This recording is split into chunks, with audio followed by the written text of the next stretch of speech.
Well, here's the first major league at bat for shortstop Trevor Plouffe. What's up, everybody? Welcome back to Sequence. I'm your host, Trevor Plouffe, and today's episode is brought to you by DraftKings. Now, we got a new guy working with us on Sequence. My guy, Dan O'Rourke. Put the follow stuff in the bottom here. He's going to come help me produce the show. We're going to be doing some different things going forward, and this episode is going to be one of the things that he suggested. A little bit more stuff about kind of my career. We're still going to have the guests. We're still going to break down some of the bigger moments, but also some more of the personal stuff for me, because I can go in depth about that, and I think it'll be interesting for everyone to kind of hear the stories. So today, the first one we'll do is my debut, when I got called up from Rochester to Minnesota and kind of everything that went along during that day. Now, I was drafted in 2004, first round, my bad. And then you get to the minor leagues and you find out, yeah, first round's cool, but you got to grind your way through it. And I know I always tell people I'm a baseball snob. I only care about the big leagues. But deep down, I'm a grinder, okay? I touched every single level in the minor leagues. It took me 6 years to get to the big leagues. I rode every single bus you can ride. Worst food. I mean, the minor leagues, we'll have another talk about that in another day. Very tough. But May 21st, 2010 comes along and it makes it all worth it.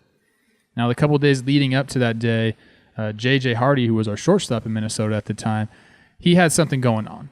And they were trying to figure out if they were going to put him on the DL or not. So he sits out one game.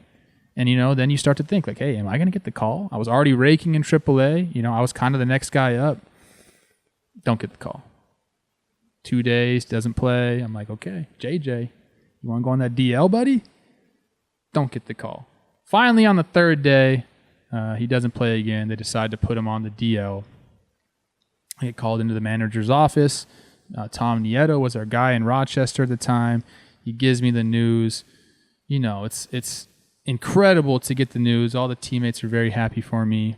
And then I did what everybody does. Call your parents, call your loved ones, thank them for everything they did, because that, they put you in this position and it's very special for them. So did that. And then it was all focus. Like, let's get to Minnesota. Let's make an impact. See if I can stay. I don't know, maybe. But then you get there and let's talk about the game. I always tell people that I had a really easy debut, kind of like a stress-free debut. Not necessarily the case. Obviously, I was nervous, but the situations I got put in really helped me transition, if you know what I mean. If you look here, it's the first inning. We're already at 4-0. We're facing Dave Bush. And no offense to Dave Bush, obviously a really good big league pitcher for a while. He's the kind of guy you want to see in your debut. Right-handed guy, throwing upper 80s. Not the nastiest guy, more of a control guy. He's struggling today. So I come up here, first ever AB. I got first and third, less than 2 outs. All I got to do is touch the outfield grass. So it takes some of the pressure off me right away. Am I still nervous? Sure, but the situation is probably the best I could hope for. We're playing Milwaukee, and it's still to this day, it's a very interregional rivalry with the Twins. So the place was packed. No matter if you go to Milwaukee or Target Field, going to be a big crowd for those games. So I had the crowd on our side, already at 4-0. Everything is good. And then I step in the box, man. So let's go. Let's run it right now. Again, Dave Bush kind of struggling. Here I am. I'm auto-taking here right now. So when you watch this first pitch, you see hands up, kind of a different stance for me, but I'm feeling myself. Had a good start to the year in AAA. And now I know, hey, 1-0. Thank you for that one, Dave. I'm swinging, man. I need to get that ball in the outfield grass, and that's my only thought here. So get a strike, don't hit into a double play, put something in the air, and go for it. And he kind of does this. He lays it in there. Base hit, man. And that's like the weight of the world being lifted off your shoulders. You get that first hit, and it's like, dang, I'm so fired up. Like right now, I'm fired up just watching it because I know how happy I was. And I still am. It's awesome. It's an awesome moment. You'll see Dave throw the ball here. Something you'll never forget, your first at bat, especially when you get the hit and get it right out of the way. I've heard many stories of guys, Stephen Vogt, I think was 0 for 32. I couldn't imagine, man. That's a lot of stress. and I was able to get it out of the way right away. Nice little swing right there, just base hit to left. My swing was really good at that time. Dang. So, like I said, wasn't so nervous in this at bat. I'm going to take you guys right now to the one thing that really made me nervous during this game. Let's go. It's not quite time for the madness that is college basketball in March, but that doesn't mean the fun has to wait. DraftKings Sportsbook, America's top-rated sportsbook app, is giving all new players the chance to cash $100. New customers, you can bet $1 on any team to hit a three-pointer in any basketball game this week.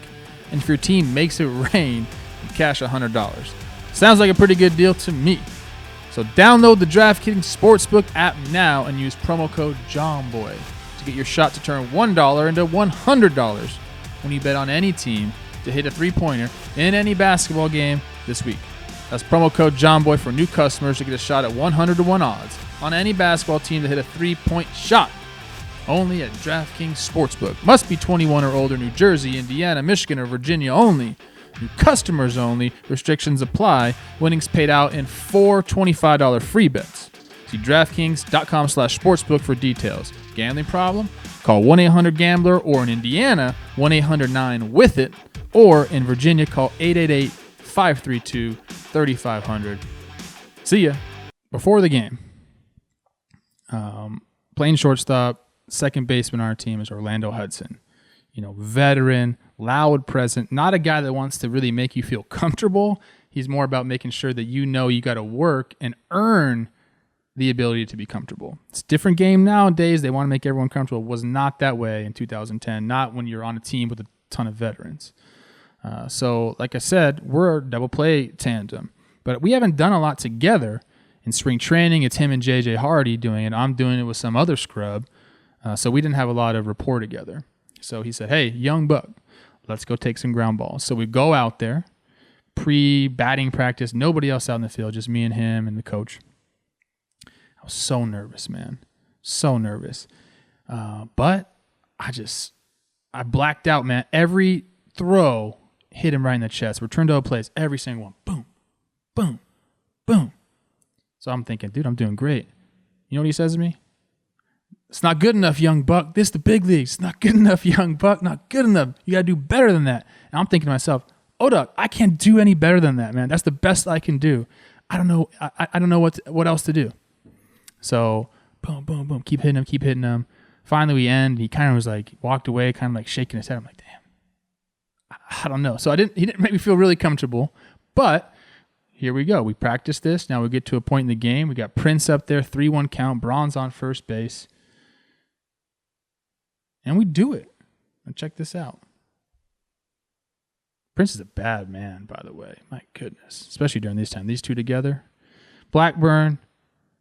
Ground ball. I'm up the middle a little bit. Range my right. O-Dog's over in the 3-hole. Has to come a long way. And we just turn it, man. We just turn it. I don't know if you saw that, but that was right in his chest. They're going to show some slow-mos right here. And the one thing that really got me fired up, I was so happy.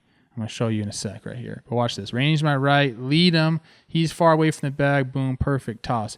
This is what gets you fired up. Right there. When he gave me like that, it might as well have been the Pope blessing me. It felt that good. I was like, I made it. We practiced all that. And then after the game, he came to me and said, you see what I did there, young buck? I was like, what'd you do? What do you mean? So fired up. He's like, when I told you that wasn't good enough, I was just getting in your head, and now we did it during the game. And I was like, yeah, you're right. Thank you for that. And all the while I'm like, dude, you made me feel so nervous. I can't even believe I made that throw. I'm glad I did, though. But shout out O-Dog. I love you for that. I'll never forget that feeling. Ever, ever, ever in my life. One more at bat. I'm going to show you why it's special to me, and then we'll be done with this. But I'm stoked. I hope you can tell.